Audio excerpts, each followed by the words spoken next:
कृष्णा दोस्तों, मैं सुखश्याम फिर से स्वागत करती हूँ आप सभी का आपके अपने चैनल स्टोरी स्ट्रीट में।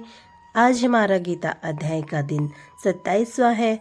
अध्याय 1 श्लोक 14। शुरुआत करते हैं आज की। तत्स्वेते है युक्ते महति सयंदने स्थितो माधव पांडवश्च दिव्य शंखो प्रधमतु। दूसरी ओर से श्वेत घोड़ों द्वारा खींचे जाने वाले विशाल रथ पर आसीन कृष्ण तथा अर्जुन ने अपने अपने दिव्य शंख बजाए। तात्पर्य है, भीम द्वारा बजाए गए शंख की तुलना में कृष्ण और अर्जुन के शंखों को दिव्य कहा गया है। दिव्य शंखों के नाद से यह सूचित हो रहा था कि दूसरे पक्ष की विजय की कोई आशा न थी, क्योंकि कृष्ण पांडवों के पक्ष में थे।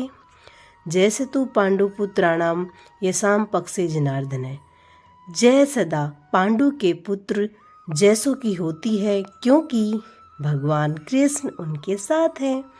और जहाँ जहाँ भगवान विद्यमान है वहीं वहीं लक्ष्मी भी रहती है, क्योंकि वे अपने पति के बिना नहीं रह सकती। अतः जैसा कि विष्णु या भगवान कृष्ण के शंख द्वारा उत्पन्न दिव्य ध्वनि से सूचित हो रहा था, विजय तथा श्री दोनों ही अर्जुन की प्रतीक्षा कर रही थी। इसके अतिरिक्त जिस रथ में दोनों मित्र आसीन थे वह अर्जुन को अग्नि देवता द्वारा प्रदत्त था, और इससे सूचित हो रहा था कि तीनों लोकों में जहाँ कहीं भी यह जाएगा वहाँ विजय निश्चित है। 15वां पांजन्यम हरिकेशो देवदत्तम धनंजय पौंड्रम ददमो महाशंखम भीम कर्मा वरकोद्र। भगवान कृष्ण ने अपना पांजन्य शंख बजाया, अर्जुन ने देवदत्त शंख तथा अति भोजी एवं अति मानवीय कार्य करने वाले भीम ने पौंड्र नामक भयंकर शंख बजाया। तात्पर्य है, इस श्लोक में भगवान कृष्ण को हरिकेश कहा गया है, क्योंकि वे ही समस्त इंद्रियों के स्वामी हैं। सारे जीव उनके भिन्नांश हैं, अतः जीवों की इंद्रियां भी उनकी इंद्रियों के अंश हैं। चूँकि निर्विशेषवादी जीवों की इंद्रियों के कारण बताने में असमर्थ हैं, इसीलिए वे जीवों को इंद्रिय रहित या निर्विशेष कहने के लिए उत्सुक रहते हैं। भगवान समस्त जीवों के हृदय में स्थित होकर उनकी इंद्रियों का निर्देशन करते हैं, किंतु वे इस तरह निर्देशन करते हैं कि जीव उनकी शरण ग्रहण कर ले, और विशुद्ध भक्ति की इंद्रियों का तो वे प्रत्यक्ष निर्देशन करते हैं।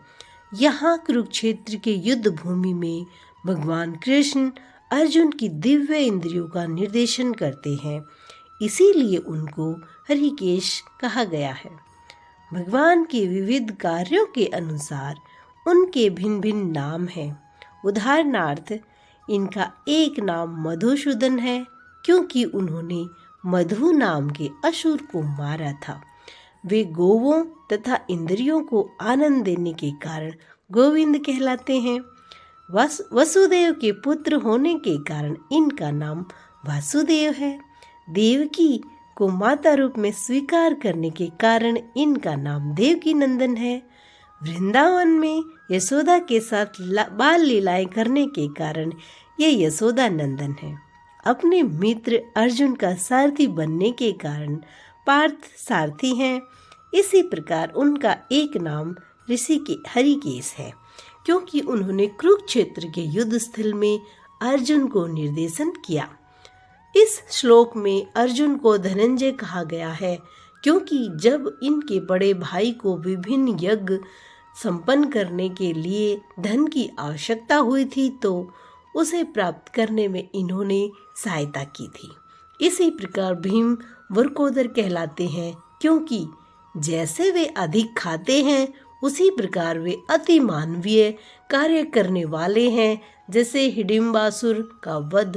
अतः पांडवों के पक्ष में श्री कृष्ण इत्यादि विभिन्न व्यक्तियों द्वारा विशेष प्रकार के शंखों का बजाना युद्ध करने वाले सैनिकों के लिए अत्यंत प्रेरणाप्रद था।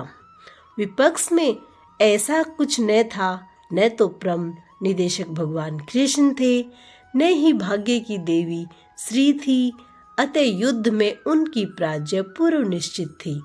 शंखों की ध्वनि मानो यह संदेश दे रही थी। आज के लिए इतना ही। राधे राधे। हरे कृष्ण कृष्ण कृष्ण हरे हरे, हरे राम राम राम हरे हरे। दोस्तों, अगर आपको मेरा यह प्रयास पसंद आया हो तो कमेंट में ज़रूर बताएं,